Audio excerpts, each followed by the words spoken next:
Hey everybody, it's Jason Blaha here, and today I wanted to talk to you guys a little bit about a lot of these guys who come in and say things like, look, I think your strength standards are wrong.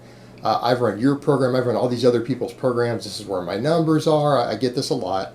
There's a particular guy commenting yesterday, making a bunch of posts talking about this, and I don't think these numbers are reachable. I could never do them. But I've hopped through all these different programs. Here's my height and weight. This is what I lift. So let me put on my +5 hat of weaponsmithing, work on skill at my crafting a little bit, and let's talk about this. This is where I kind of laugh because you hear guys like Mark Ripto, because he's old and he just doesn't care anymore. He doesn't care about offending people. He's just blunt and honest. He basically, I've heard him say, look, you skinny little shits need to get over your eating disorder. Because you're unwilling to eat, that's why you're stuck where you are. You need to just give up on the idea of gaining muscle and strength until you get over your eating disorder. And they'll argue they don't have one, but I mean, let's be realistic here. Like the guy who posted his comments, he's like, well, I'm 5'11", 144 pounds, and I've run all these programs. And he says, he's stuck at like a 150 bench. 5'11", 144 pounds? Like, I'm sitting here listening to that going, I've never, even when I was a distance runner, I weighed 170 at 5'9", without even lifting weights.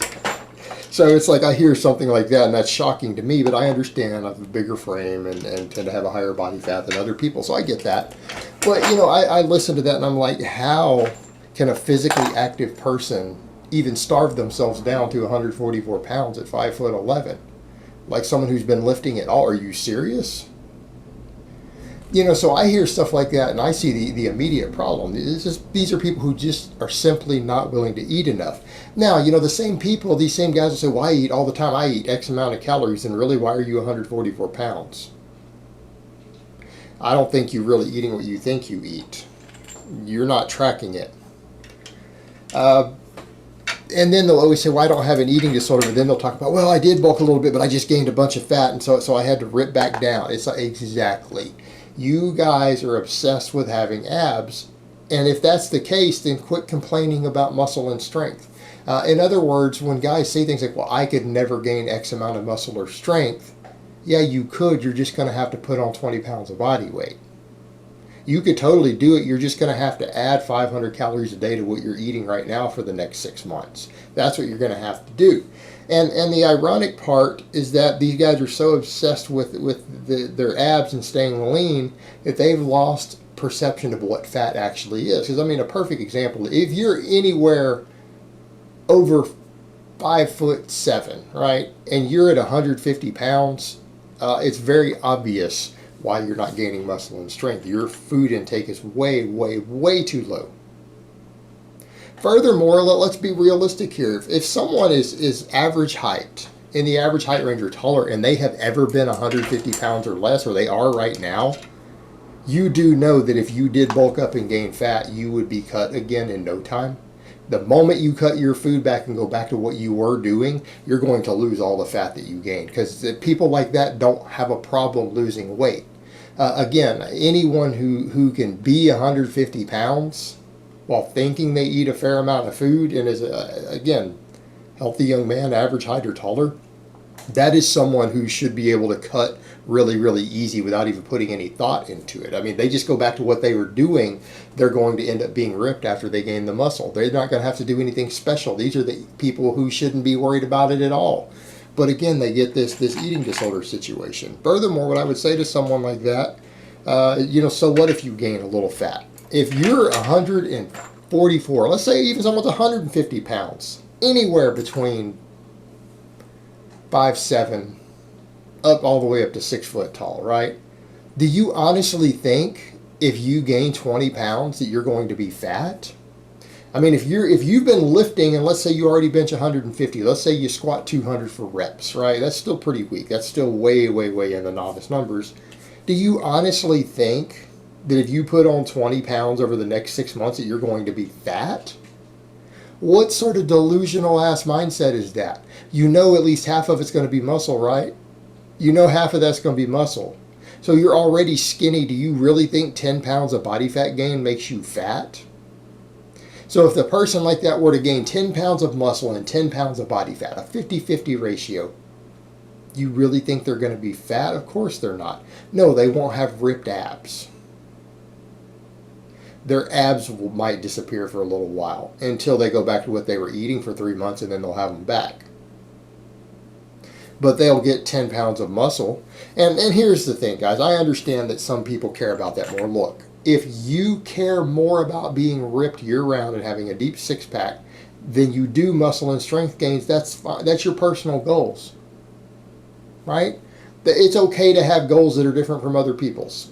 That's perfectly acceptable. But don't bitch and complain when you don't gain muscle or strength because you're choosing to be emaciated and starve yourself. You can't have it both ways. Don't say, oh, I couldn't do that. You're telling me you can't eat a little more food? Because that's the only thing stopping you. And quit program hopping.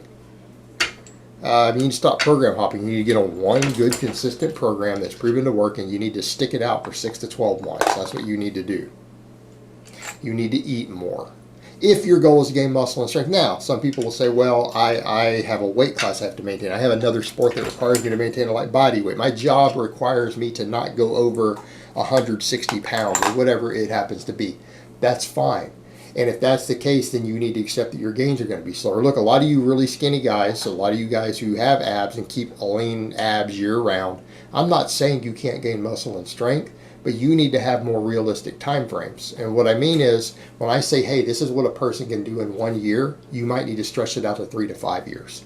In other words, what I could have someone do, on my training program, for example, or anyone else's solid program, to where if they were willing to gain weight and they don't mind half of it being fat that they can diet off later, you need to understand that what that person's going to do in 1 year, it could take you up to 5 years. It could take you 4 or 5 years to gain that same amount of muscle while keeping your abs. And if the keeping the abs and staying lean is important to you, that's okay. Then you need to accept that it's going to take you 5 years to make a year's worth of progress. But that's a choice you make. You have to live with that choice. You decided that was more important, okay?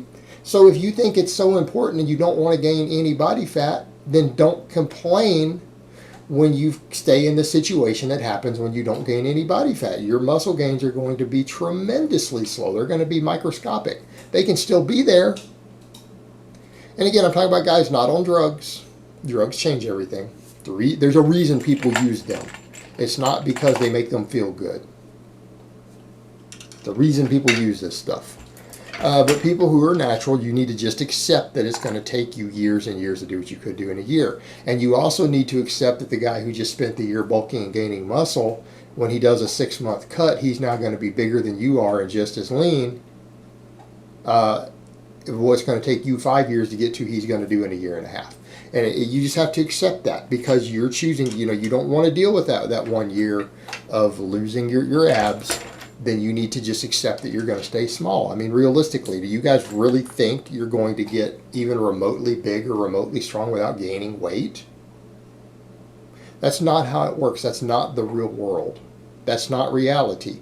And no one's telling you that you need to get bloated and fat. I'm not telling any of these guys they need to bloat up to 25% body fat. That's not what I'm saying. But what I'm saying is you guys can't be scared of eating enough to gain a little bit of body fat. Because if you are, then don't expect to gain very much muscle, and don't complain when you don't reach the strength standards that I said. Those strength standards assume you're actually training and eating correctly to gain muscle and strength. That you're sleeping enough, that your lifestyle allows for it. That's the assumption there. Which is the way most people who are serious about reaching their goals go for it. That is what they do. That is what they do. Very, very few people can really make the lean gains that you're thinking about. Some people can do it, but they are very, very rare, or there's drugs involved, or let's go back to the time point. They don't mind taking quite a few extra years to get there. All right, that's the difference. They don't mind taking the extra time to get there. So if you're choosing that, you need to understand you are choosing the slowest route possible and accept that. Everyone wants to have have the best of both worlds. They really want that. And that's not reality. But I'm telling you guys that sometimes you're going to have to prioritize goals to get, if you want to get to a longer term goal in a shorter period of time, there are times when you're going to have to sacrifice certain parts of that goal to get there. And if you're willing to do that, it's going to be a lot easier for you in the long term to reach that goal. But you know what? You may not always be happy with the processes along the way. But sometimes that's just necessary. It's necessary, and you're going to find the majority of people out there who've really been in the lifting world or anything a long time, they're going to tell you the same thing. People are trying to sell you a pipe dream. They're trying to con you, telling you otherwise. Just accept the reality of it. You're going to be so much happier. You're going to end up making better progress. And I don't know, some of you guys need to get over your eating disorders, because that's honestly what it is. Body image disorder and an eating disorder at a certain point. Alright guys, but that's really all I have to say on that today. I hope it's been informative, and I will talk to you guys next time.